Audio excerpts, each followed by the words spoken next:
From the Library of Congress in Washington, D.C.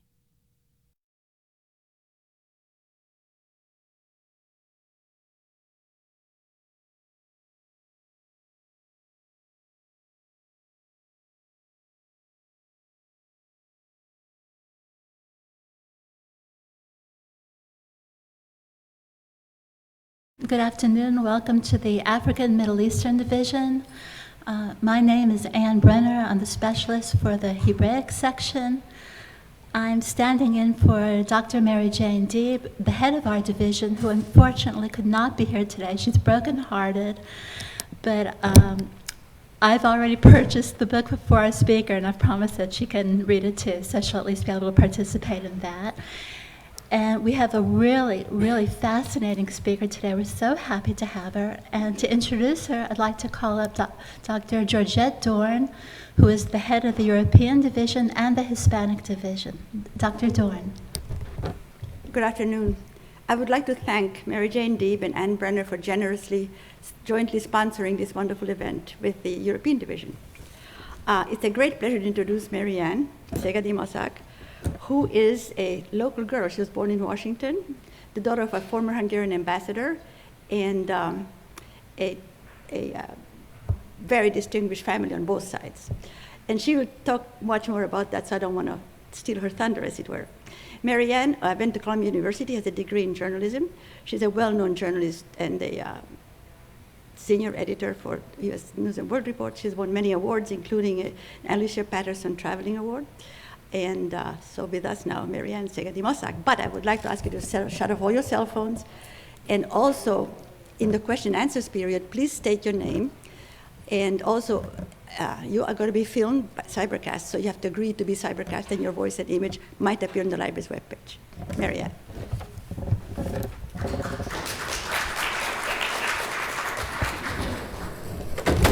We'll see how we can make this work. Georgette, thank you so very, very much for welcoming me here and making this possible for me.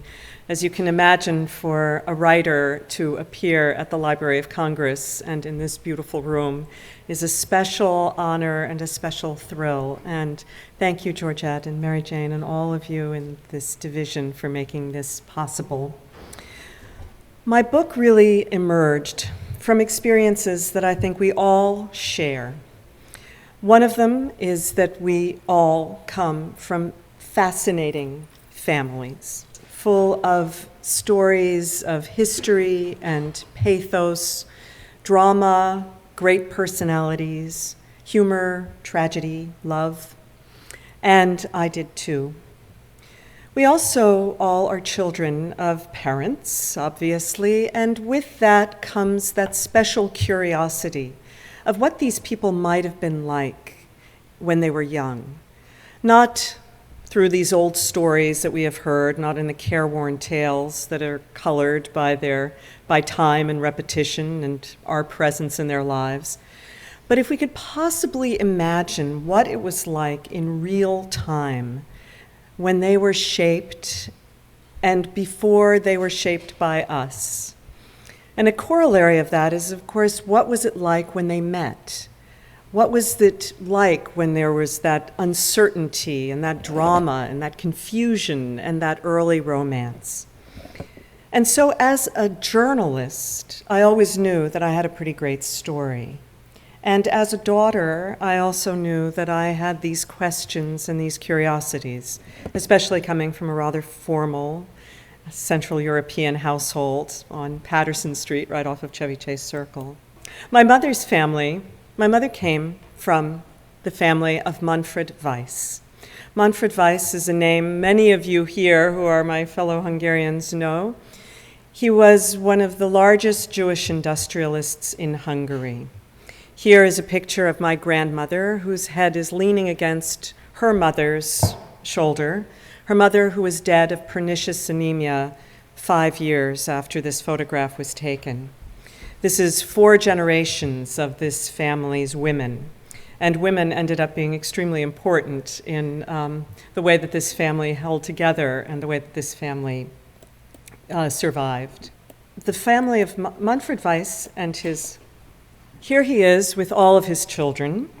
He was the father of 6, and his wife, as I mentioned, was dead of pernicious anemia several years after this photograph was taken.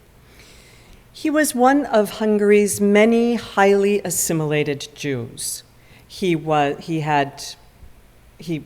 of course remained as a Jew, would never think of converting, had a great suspicion of people who converted, and at the same time had ham and Christmas trees, and sort of walked that very careful line between his full Hungarian identity as a Hungarian and then, of course, his quieter identity as a Jew. His factory was Csepel, an enormous factory on Csepel Island, which manufactured everything from safety pins to bicycles to very bad cars, airplanes made of wood at one point, improbably, and eventually Messerschmitt engines for the Germans. This happened much later, after Weiss Manfred had died. But the factory and then the marriages of his children, 5 of whom married very prominent other people, eventually was responsible for 10% of the Hungarian GDP. So you can imagine what a formidable family this was and what a privileged life they all had. This was a photograph taken on the back porch of his street, of his beautiful villa on Andrássy Street. And there he stands in the back with holding my Uncle George. My mother, you can see, is a little girl right there. And her sister, my Aunt Pupa, is standing solemnly, looking at the camera. My grandfather, the Baron Moritz Kornfeld, is being antisocial in the foreground. This was a sprawling family full of cousins and aunts and uncles, and a family that was very self-contained. Most of them lived within the same block in Budapest. And they managed to keep each other protected and close. And they didn't socialize as much with other people because, of course, they had each other. In contrast, my father's family, and you have to figure out which one he is in this photograph, was the Szegedy-Maszák family. They were good, solid Hungarian gentry, although perhaps a bit more than your typical Hungarian gentry. His father was the highest civil servant in the Habsburg court in Budapest. So he peaked very early in my father's life. My father was actually born in 1903, and he grew up as the cosseted, brilliant, only boy in this family with 2 older sisters. He went to École de Sciences Politiques. He always wanted to be a diplomat and achieved his goal by going there. His first posting was with the Hungarian embassy in Berlin. And so my father watched the rise of Hitler right from the very beginning, from 1932 to 1937. But we'll get back to that a bit later. My mother's family her nuclear family consisted of her older sister, Maria, also known as Pupa, and 2 younger brothers, my Uncle George and my Uncle Tom. And the 4 of them lived mostly in Budapest, but then would spend summers in a country place in Ireg. Now for a bit of Hungarian history, which is very important in, of course, any Hungarian's experience. Here you have a map of the Austro-Hungarian Empire. And you can see the enormous amount of land that Hungary could claim as its own, filled with Hungarian speakers and with the Hungarian population. After World War II and what was the disastrous Treaty of Trianon, Hungary lost half of its population and 3/4 of its landmass. It was a traumatic national experience for the country. And the resonance remains, I think, even in some ways today, with large Hungarian national minorities in all the countries surrounding Hungary. What this meant was that, it meant a lot of things, obviously, but one of the things most profoundly it meant was that in before Trianon, there were many, many national minorities that were part of the Hungarian country. After Trianon, there was one national minority that dominated, and those were the Jews. And that was a very important fact, because eventually Hungary had the first anti-Semitic law in all of Europe in 1920, the Numerus Clausus Act, which limited the number of Jews in the professions and in schools and in higher education. So as 6% of the population, only 6% of Jews were supposed to be permitted to attend universities. This also had a big effect on the Hungarian political life. And for 133 days, Béla Kun led Hungary. It was, of course, considered a red terror, in contrast to the white terror that followed. But during those 133 days of communism, several things happened, one of them very profound in terms of the rest of Hungarian history. And that was that in Hungarian, because Béla Kun and many of his associates were Jews, if not by religious conviction, then certainly by origin, there was created in the Hungarian mind a kind of an equation between Jews and communists. The result of this, and again, this is something that occasionally haunts the country today, the result of this was that in many families, especially after Miklos Horthy marched in 1920, many of the families decided, and here he is meeting my great-grandfather, Manfred Weiss, and the curious thing about this photograph, as you can see, is where he met him. And there in the corner, you have a nice picture of the Blessed Virgin. Many members of the Hungarian Jewish aristocracy responded to this whole cataclysm in Hungarian history by converting to Christianity. There was this need or desire, as in much of Central Europe at the time, to distance themselves from the communists and the Jews and to demonstrate their fealty to their Hungarian identity and their Hungarian citizenship. My mother's family was not an exception. There were many people who converted to various forms of Christianity, but my grandmother hesitated. She hesitated less out of her religious conviction and more because she couldn't bear the idea of not being buried in the same cemetery as her parents. My grandfather, on the other hand, my mother's father, actually believed. He believed in Jesus. He wanted to become a Catholic.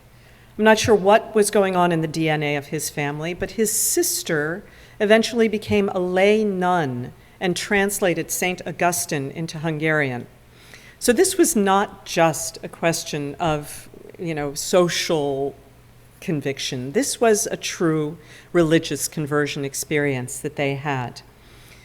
However, my grandmother balked until her father was dead and their family went on vacation to someplace in Italy. My grandmother went with her 4 children, and she was expecting my grandfather. The weather was very bad, and she made one of the first promises to God, I'm sure maybe not the first and certainly not the last, in which she said that she would convert to Catholicism if he arrived safely. He did, she did, and my mother and her brothers and sisters and their cousins were all baptized and raised as Catholics.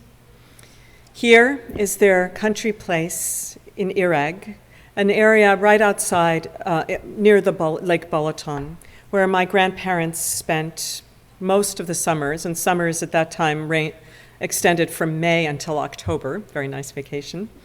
And that's really where many people went to Ireg, and this is where the courtship of my parents took place. On March, and you can see some of the lovely settings of this beautiful country house. She's my mother and her brother and sister, and my grandmother sitting astride their horses. My father returned to Budapest in 1937. He worked in the foreign ministry in some low-level jobs. He worked in the, he was liaison to the Vatican briefly. He also worked in the press division until eventually he was promoted to be the head of the political division of the Hungarian foreign ministry. It was a big job for a young man. He was 40 years old when that happened. And it was a crucial time, of course, in Hungarian history.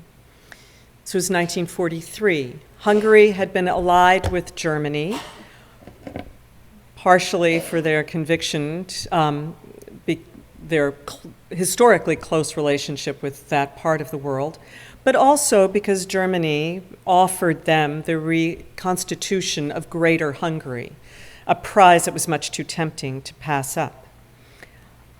Nonetheless, Hungary managed to maintain a certain arm's length from some of the most anti-Semitic aspects of German rule, or Nazi rule.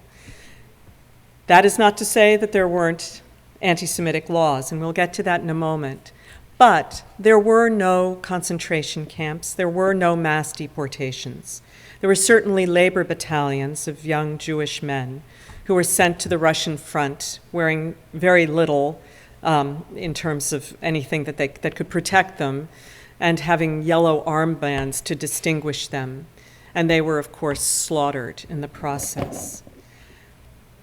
During his reign, that's a bad way of putting it, when my father was in charge of the political division, he joined with several other people to try to negotiate a separate peace with the Allies.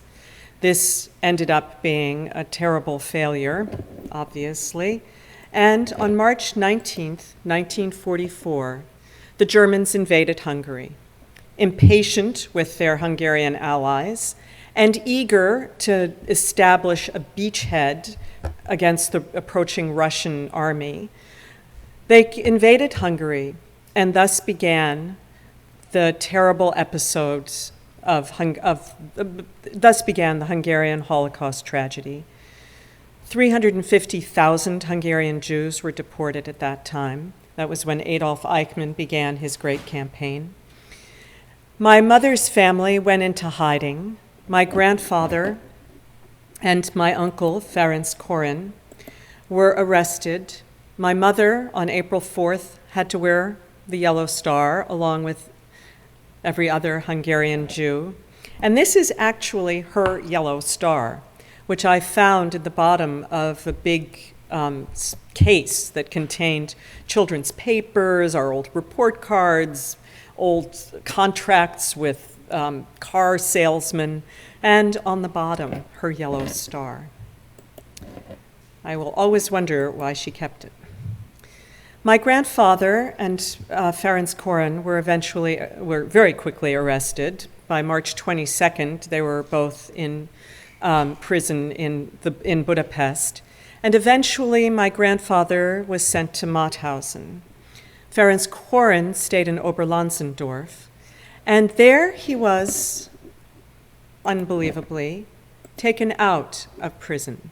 This is Ferenc Koren, great-grandson of a rabbi, good Christian, and really one of the financial geniuses in Hungary at the time.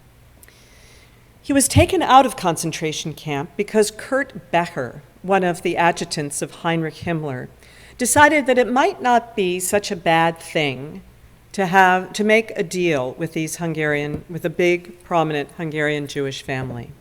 There was always a kind of sibling rivalry between Himmler and Goering, and the big fat factory of Chapel was seen as a real prize that Becher could deliver to Himmler.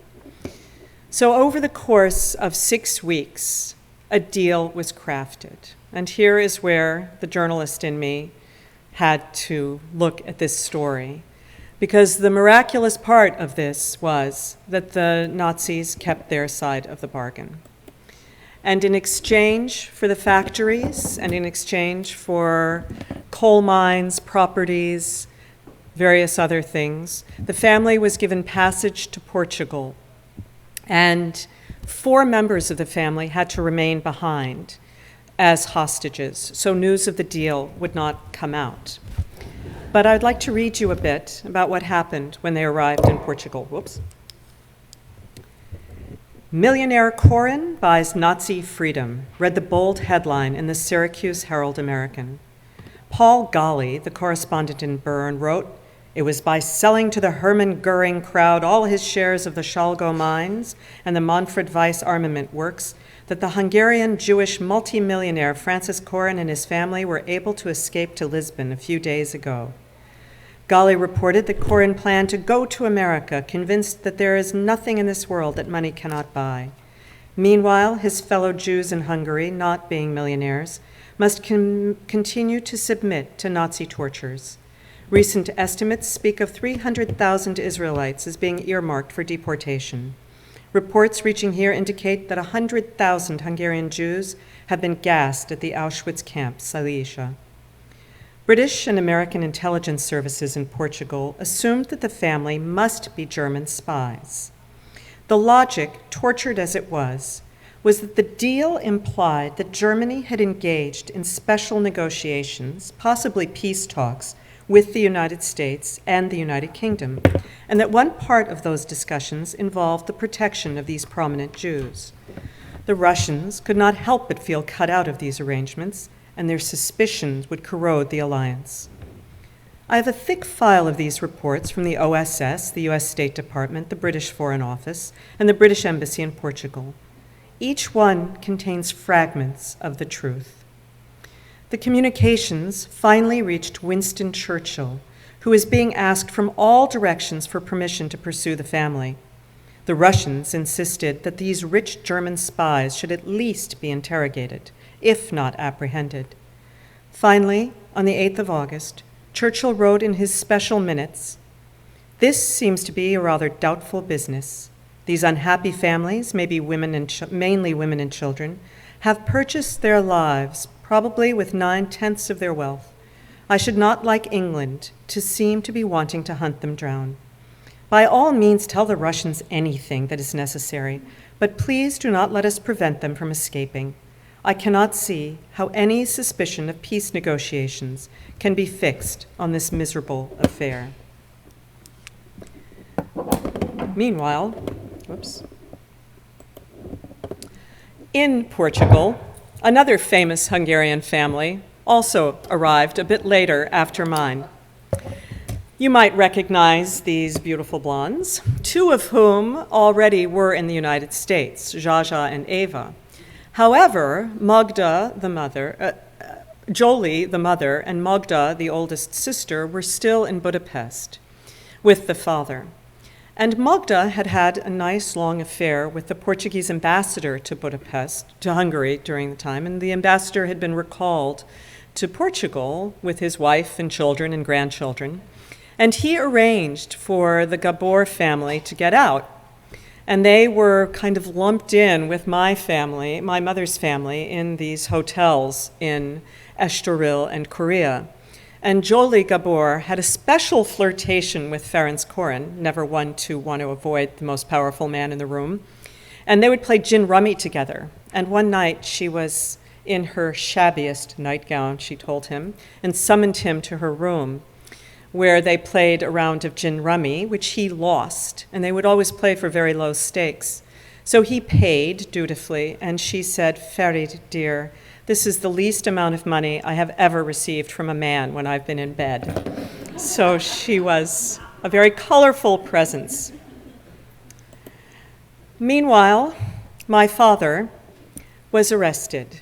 He was first taken to the Fő utca prison in Budapest and interrogated, and then sent to Dachau, where he stayed for the rest of the war until he was liberated. He became very ill there, but managed to survive. That is the journalist part. Now comes the part where the daughter steps in. My parents met and fell in love in 1940, but they couldn't get married because the Jewish laws at the time prohibited the intermarriage between Jews and Gentiles. And so my parents would try to maintain their courtship. They did successfully. And my father would write to my mother these letters that were as difficult to read in English as they are in Hungarian, and since I can't read Hungarian, you can imagine what it was like for me to see them, which I never knew about. But in these letters, he would chronicle in real time their relationship. I didn't know these letters existed until after my mother died, and it fell to me, as the, of course, only girl in this family, to help clean out the house. And there I found a cache of letters in her bedside table, marked 1940, 41, 42, and 43. And these were the letters that he wrote to her while she was in Ireg and he was still in Budapest. And there unfolded their romance. They would take long drives into the countryside in his Steyr 100, which they affectionately refer to as his BMW. And there their romance would unfold. He was embraced by her family. My grandfather was always on the lookout for intelligent young men, and my father certainly qualified. She was less embraced by his family, who had a kind of discomfort with Jews. And at one point, when her parents came to visit in Ireg, my mother overheard my father's father saying to my father, "Why didn't you at least get involved with the pretty one?" Meaning my aunt, my mother's older sister. My father, as I mentioned, was in Dachau. My mother was in Portugal. She didn't know what had happened to him, although she had heard some fragmentary reports. And finally, my mother received a letter from him. He did survive, obviously, and he was seen by the Americans as being one of the people who could be one of the great hopes of the Hungarian future. He was asked to be in charge of repatriating the Hungarian prisoners of war back to Hungary, and then he inexplicably was taken by the Americans to Paris. And once in Paris, he wrote to my mother, "My dear Hunchi, this is the first opportunity to write you, to ask you, do you still love me, and to tell you that I love you? In my case, there is no change, and I wish that you would be my wife as soon as possible. That is, unfortunately, one thing that did change. I became a bit worn out physically, and maybe even emotionally. I had typhus, myocarditis, prison diarrhea, and nephritis. I almost perished, but I had a Dutch medical doctor who saved me at the last minute. Now I am in general okay, but I still move around with difficulty and I have to watch my heart. This is the physical part. The emotional one, of course, I cannot judge myself, but sometimes I feel as if I have trouble there too. I'm even more indecisive and helpless than before. Consequently, I feel that it is irresponsible to want to tie your fate to mine. Yet broken and without a job, I am asking you to be my wife." On the back and front of each page, and on the back of the fourth page, his writing even crawling up the margin, he wrote about the uncertainty of his situation. He described the prisoners' committee and his presidency of it, the utterly disorganized approach to dealing with the prisoners, and his confusion about actually what would happen to him. Several pages into the letter, he returned to the days after March 19th and asked her forgiveness for having been, quote, "so cowardly that I walked out on you and didn't come to see you. I was in a horrible state of mind. I was watched and I expected to be arrested. This, of course, is not an excuse, only a mitigating circumstance, because nothing can excuse that I left you. But I've been punished a little, and maybe I can atone by never leaving you again. Supposing, of course, that you want this too. Think about this profoundly, my Hunchi, because we will not have an easy life." I have no idea how my mother got the letter. I remember asking her once when she had heard from him, and she told me that he wrote from Paris somehow, I don't know. What an anodyne, passionless, boring thing to say. I figured she was talking about a telegram. Am alive. Stop. Love Aladar. But even then, he wrote from Paris somehow, I don't know. How could she not have known? She hadn't heard from this man for over a year. She hadn't known if the love of her life was dead or alive. Maybe in the evening after I asked her, she went upstairs and, safe in their bedroom, away from her intrusive daughter, she pulled out the drawer of her bedside table and took out the letter to reread it. I will never know. But when she was dead, I found this letter in the drawer that contained the others. There was no envelope to reveal whether it had been mailed or hand-delivered by someone they both knew who was going to Estoril. Consequently, I feel that it is irresponsible to want to tie your fate to mine. Yet broken and without a job, I'm asking you to be my wife. Yes. The answer was yes. My father was not without a job for long. Here is his papers from Dachau that got him signed after the day of deliverance by the United States Army. And here is the letter that he wrote to my mother from Paris. My father returned to Budapest, a city that had been destroyed, of course, by the final siege, the last great battle in World War II.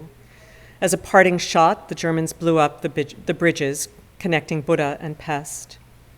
And he returned to the scene of great desolation, and yet a scene which contrasted to what he saw in Vienna, where people were still in Budapest selling things and trying to pull lives together.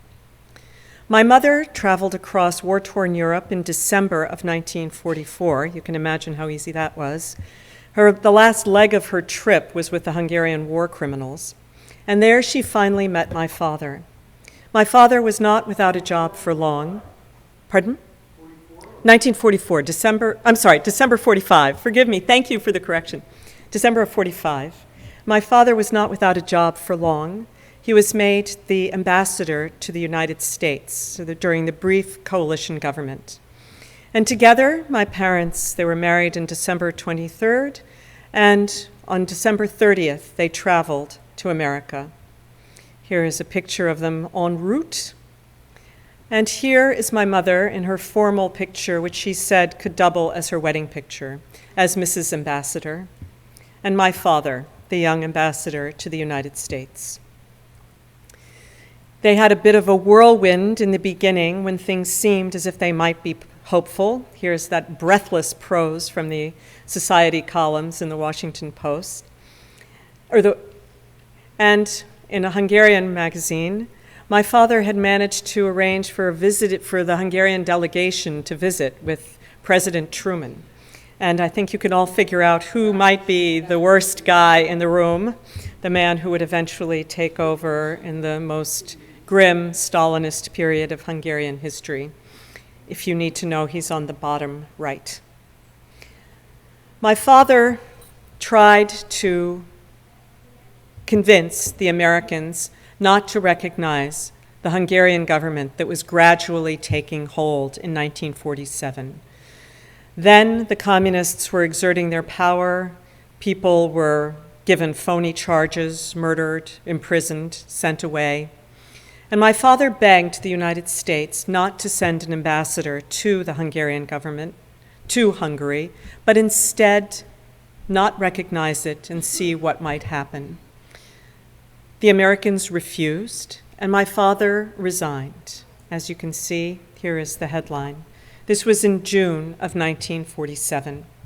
He had this brief period from 1946 to 1947 when there was some hope, although ever the pessimist, he knew that the hope was pretty fragile. He then stayed with my mother, and we were all born here. They eventually, my grandparents, my mother's family, eventually got out in 1949. And the rest of the family, the Corins and the Weisses, all came out with the precious American visas. Ferenc Korin, a man who is remarkable in his resilience, came to the United States and made another fortune. I once asked his daughter, as her apartment on Park Avenue, how her family managed to do quite so well. And she said, well, you know, my father was a very good businessman, and he invested in some textile companies in South America and some pharmaceuticals, but he really made his money by providing venture capital to a company that went public. And I said, which one was that? She said, Gulf Western. So he was a man who said, I would have been a Rockefeller if I had been born in the United States, and indeed he would. But one of the things that he also was resilient, and that, alas, was not something I can claim for my father. In 1947, he was 44 years old. He had lost his country twice, and he never really recovered. He was always an alien here in this country. In 1949, I found a letter that he wrote to a friend of his in the U.S. State Department, in which he said, my father has lost his pension, and my parents have been deported to the countryside. My sister's sentence has been changed from death to life imprisonment, and my cousin has been murdered by the secret police. Can you tell me to what extent I am responsible for this? And that, I'm afraid, haunted him for the rest of his life. He had a job eventually as first with Radio Free Europe until he realized that it was a CIA operation, and then he resigned, and then worked for the Voice of America and retired in 1968 to work on his memoirs, which remained unpublished when he died, but provided a treasure trove for his intrusive daughter as I embarked, on trying to pull together their story. And this is where their story will end. But I would love to, first of all, thank you all so very much for coming, and again, for hosting me here. And please, if you have any questions, I would be delighted to answer them. Thank you very much.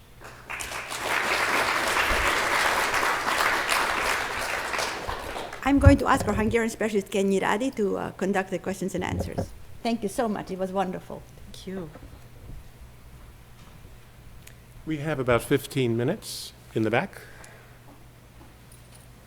Yesterday, I ventured over to the empty plot, which now is a schoolyard. So I had a vision of the house minus the house. And I ran into a teacher, to whom I said I'm looking for Patterson Street because I'm sort of in at the church and the schoolyard. I mean, the school entrance. And then we had a wonderful conversation. So now, Blessed Sacrament School's library is going to get Google. Oh. And I'm sure those who are interested will hear about the wonderful people who live in that house. Thank you very much. Thank you very much. Yes, it was quite a sad thing to have the house torn down, but yes. Steve Georgette from Sarasota. Oh, I'd like to hi. ask if your father knew Paul Fabry. He lives in New Orleans. He was secretary to Zoltán until in 1947, and he was the chargé d'affaires in Ankara, and he's now 94 years old. He's still alive. That's remarkable that he's still. The question was if my father. He's the only one who's alive from this group. Yeah. Foreign diplomats. And I think he must have, this was a question about Paul Fabry, who is still alive. He was the chargé in Ankara, and I believe also obviously resigned when my father started this resignation from one kind of dominoes, many others, ambassadors from Hungarian ambassadors all over the world also resigned after he did. I didn't know, I'm sure, I did know that they knew each other, and I'm wondering if he wasn't also involved in the plan to try to negotiate a separate peace with the Allies, a plan that was known as spiderwebs when it was taking place. It's a great resource to hear that. Yes? Are you going to publish your father's memoirs? They were published in Hungary. As I'm burying the lead here, well, probably not, that I don't speak Hungarian. much to my shame, and no excuses. And so I had to read them in translation. Fortunately, I have an uncle who very kindly translated them. But they were published in a 2-volume set in Hungary many years ago. I'm not sure if they're still available. Yes? I have another question. I know Ildikó Szegedy-Maszák is the honorary Hungarian consul in Bogota. How is she related to your family? She's a Szegedy-Maszák? Szegedy-Maszák, Ildikó Szegedy-Maszák. Oh, I think she is married to my cousin Mihai's son. A little distant, but yes. My name is Eva Rosen. I'm from San Francisco, and I want you to know that we have a twin sister in San Francisco, and her name is Marianne Pfeiffer. Huh. And that's, her father was after she was talking about the election from 45 to 47, until 47. And her father left, and her family left already. I think she was 1 month old when she came, and her father passed away. He was, of course, the fifth prime minister in this period, who may very well have been, I think, responsible for your father coming here. And she has lots of documents, and I've been trying to convince her to do what we have just done. So she's somebody, I don't know if you talked about this with your parents when you were growing up, but, she said that her family never, I'm not breaking any confidences because she didn't, interview, so it's not a private discussion. And she said that her family never spoke about the war and the post-war years. So one of them is, I would be happy to share her contact with you if you have heard the name. I mean, and second is, did your family raise you, sibling? Or, I do have brothers, yes. so did your family raise the children discussing these issues with you? Of course, that was always a part of our lives. We grew up in a 3-generation household. So my grandparents, my mother's parents, and her sister lived with us. And we were always very aware that the most important history, what came before us, rather than that there would be any possibility that we might make history in any way at all.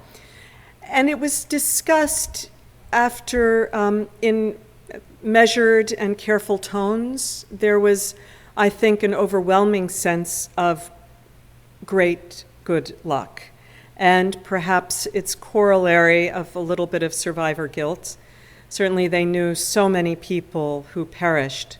My aunt once described in Portugal, shortly after early 1940, or late 1945, there was an exhibit of photographs from Auschwitz, and people had never dreamed of what that was like. And I remember her saying, you looked for people you knew. And that was an experience that I think haunted them all over those many years. Yes? What language did you speak at home? English, alas. But your grandparents didn't speak English. Yeah, everybody spoke English. And we were my oldest brother spoke German and Hungarian, and of course returned from school refusing to speak either, and then dooming us all to a monolingual life. Although I have no excuse for my bad, pathetic inability to speak languages. I don't have the talent. But yes, English, everybody spoke English. They all had English tutors when they were young, and it was assumed that if you came from that part of the world, you'd speak a lot of languages. And if you came from this part of the world, you wouldn't. So that was assimilation for you. Yes? What happened to your brothers? They are fine. My oldest brother is a professor of classics at Wesleyan University, and my other brother is a lawyer here in Washington. So they were Did they very... change the name? No, we didn't. I mean, obviously, it is, but we, no, nobody changed their names. Any other, yes?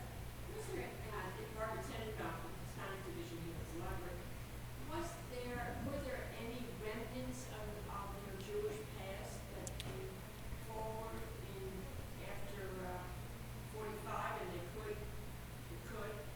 No, it's a wonderful question and an important one, and something that is baffling, I think. I've spoken in the Jewish Book Council, and so that's a question that I've faced and answered often, because for our sensibility, it's very difficult to imagine how something could slip away. But no, we were all raised as Catholics, and there was never we were all told about our Jewish background. But to give you a more striking example, Ferenc Koren's daughter, Daisy, was taken by her mother when she was 7 years old for a kind of facts of life conversation. Little Daisy had been baptized. It was 1932, and she was about to go to school. And her mother was worried, with a last name like Koren, that she might have to face some anti-Semitic remarks, or she should be prepared for it. So her mother sat little Daisy down and said that she was of Jewish origin, but that's not important. What is most important is not religion, but it is believing in some sort of higher power and in being a very good person and in acting and living an exemplary life, etc., etc. And after she gave this little speech, she said to Daisy, "Now, do you understand what I said?" And she said, "Yes." And she said, "Do you have any questions?" And she said, "Yes, Mama, I do." She said, "Well, what is your question?" And she said, "Mama, have you ever seen a Jew in your life?" So it's a shocking and funny and incredible story, but it's also one, I think, that for many Hungarians is not unfamiliar. I certainly have friends in Budapest whose grandmothers lit Shabbat candles next door, and they didn't know about their Jewish background. Unbelievable, but true. Nice to see that Gabor's nodding. But it is a, yes. Your house in Washington no longer exists. What about the beautiful house in Hungary? Yes, that's one of the wonderfully symbolic things for me, is that where they lived big lives, their physical presence still remains. The house on Andrassy, I always get this mixed up, but the house on Andrassy Utca became the official Russian guest house, and Ireg became a home for disabled children, mentally disabled children. And my mother's house, when she was growing up, which was around the corner on Lendvai Utca, became the French consulate. So they're all still there, but having undergone different identities over time. Yes, anything? Yes. I was thinking yesterday, there would be a spot where you could put up a plaque that your family had lived there for decades. I think it would be very nice for I'm a Hungarian background. My name is Marianne. Oh, And I could visualize it where the entrances, you have a retaining wall, and the entrance is actually closed in. And there would be a nice space there. yes, I think that's much more up to Blessed Sacrament than it is to us, and it is a field that's dedicated to the Monsignor who made it all happen. So that would be very nice from your lips to Blessed Sacrament's ears. Yeah. Well, we'll see. Yes, Gabor. This villa, together with the Andrássy Avenue, became the part of the World Heritage, which is protected by UNESCO. So it cannot be changed. It's Aha. like that forever. Really, the big difference between Budapest and Washington. No, it's interesting. We have time Well- for one more? We have time for one more, please. Yes. Don't beat yourself up that you don't speak Hungarian. You may have considered that to be your parents and your family's private language, which is why I don't speak English. Yes, that's certainly one of the experiences, isn't it? That it's the secret language. Yes. Besides which Marianne does wonderfully in it. Well, it's, It's not a skill that you find one, but she and I had some lessons actually. yes, we did. My failure, not Ava's. Well, thank you all again so very, very much for coming today. It was really a pleasure and an honor to be here. And if you have any other questions, I'd be happy to answer them. Thank you again. This has been a presentation of the Library of Congress. Visit us at loc.gov.